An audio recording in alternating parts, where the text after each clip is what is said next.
Welcome to Eye of the Storm, our St. John's video series presented by Tri-State Cadillac. All right, we're back with another edition of Eye of the Storm, where we talk about some St. John's basketball and a very interesting start to the season for St. John's. They are 5-2. They recently came back from a trip to Bahamas. And joining me as he came back from a trip to Bahamas with the Johnnies is my guy, the beat reporter for New York Post, covering St. John's, my guy, Zach Brazilla. Zach, what's going on, man? What's up, man? How are we? I'm doing good. How are you? You just came back from the Bahamas. It's nice. Beautiful, beautiful resort, great weather, expensive food. You know, the results, you could have been better, but yeah, nice 5-day trip. It's nice. Now back to the cold. It's not, yeah, I know. I'm jealous. I would have liked to have been down in the Bahamas enjoying some nice warm weather and some expensive food. I would have took that too. That's what the expenses are for. We do that. The expense for the expensive food. All right, Zach. So St. John's, they go 1-2 in the Bahamas. Tough losses to Baylor and Georgia. What were the biggest takeaways from their performances in these games that you saw in this tournament? You know, I thought they played really well in the first two games, for the most part. Baylor, they had an 18-point lead. You know, Baylor comes back, top 15 team in the country, like you would expect, come back. St. John's had the game won at the end of double overtime. They missed a few free throws. Baylor hits a shot at the buzzer. The clock did not start on time. This was later revealed, and Pitino even said the officials the next day apologized. So just an absolute you know, you can't lose a tougher game in November. And then they come back and they crush Virginia. Could have won the game by 40 if they wanted. He unloaded the bench with 7 minutes left, and you were feeling good. You know, the team really answered the bell after just a really tough loss.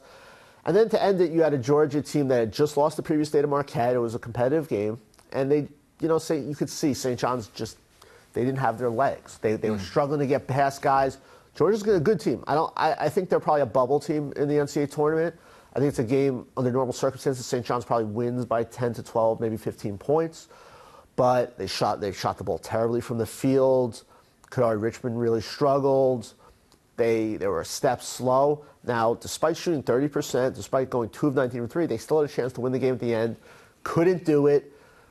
I thought it marred the trip. To me, they should have been 2-1 on this trip, if not 3-0.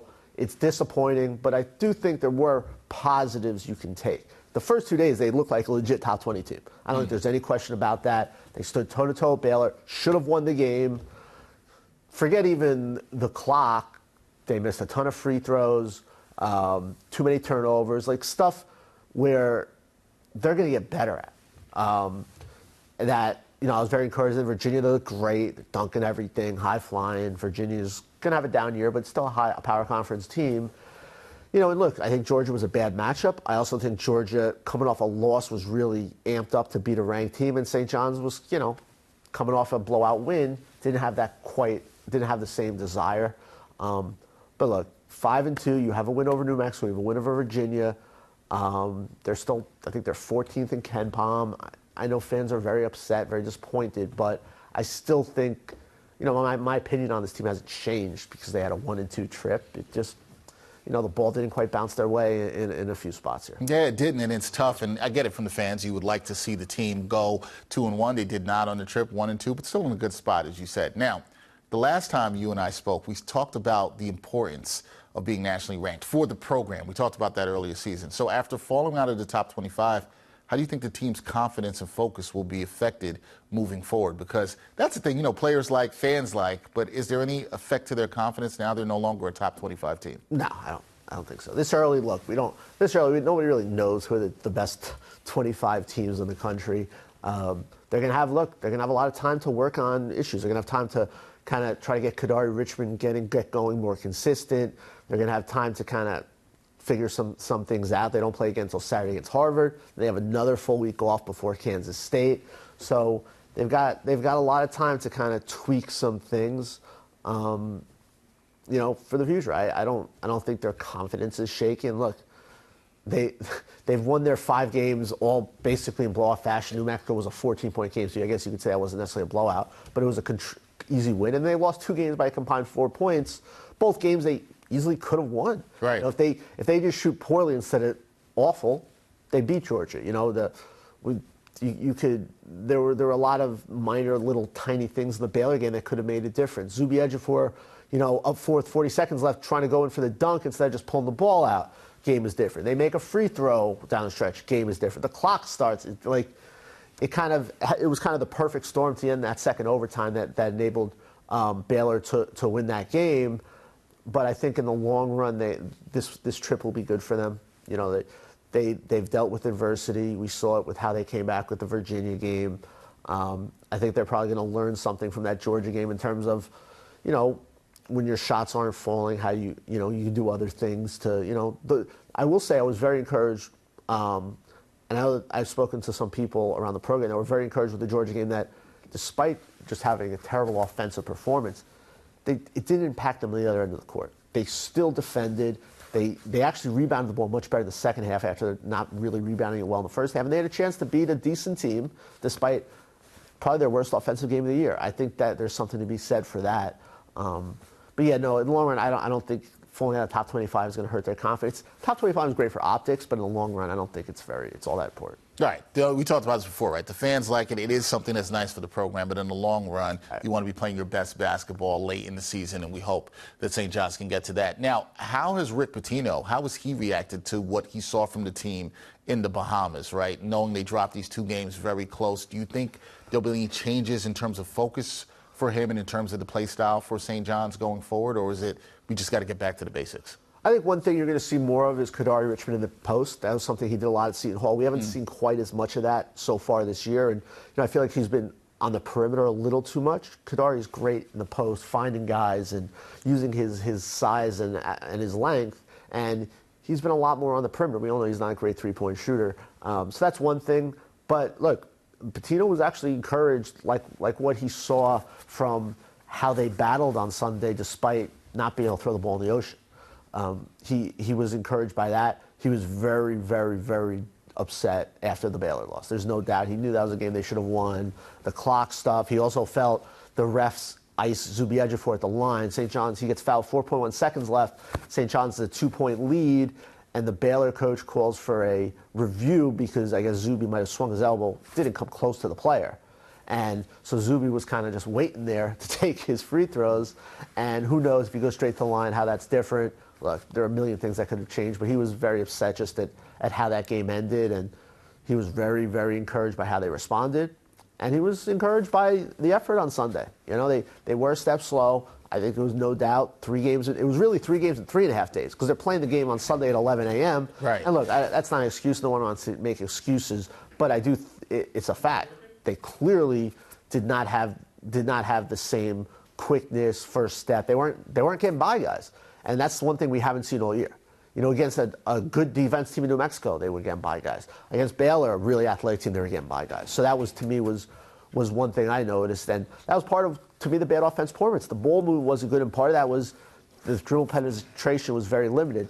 Part of that's Georgia, a good defensive team, a really athletic team. They have a most likely one-and-done kid in Asa Newell, who was terrific in the game. He was.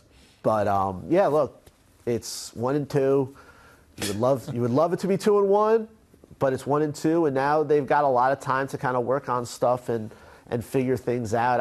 I think they're well ahead of last year's team. I think the New Mexico win is going to be a quality win. I think New Mexico's an NCAA tournament team, so you have that. You get K-State, who, while has looked very shaky this year, does have a lot of talent, and I do think K-State will eventually improve. And you get that game at Carnesecca, you win that game, and then so you have 2, somewhat decent wins going into league play. And, I've been watching a lot of the Big East lately, and I think UConn's the best team still, even though they lost yesterday. But outside of UConn and maybe Marquette, I think St. John's is as good, if not better, than anyone else. All right. Hope for the Johnny fans there. We're going to get into the schedule in a little bit. I want to talk to you about scoring because it's been inconsistent for the Johnnies, particularly in the second halves of these games. What adjustments do you think they can make to ensure that the team maintains offensive rhythm throughout these games? Because we've seen droughts or places where they haven't been able to score. How do they maintain that offensive rhythm throughout the game? Yeah, I think it's a lot of that is kind of Richmond and Davon Smith getting in, kind of finding their niche and finding how to play together. These are 2 guys that are ball dominant players.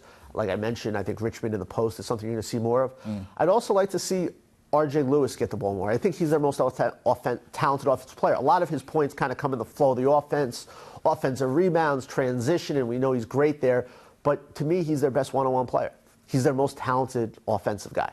He's been really good this year.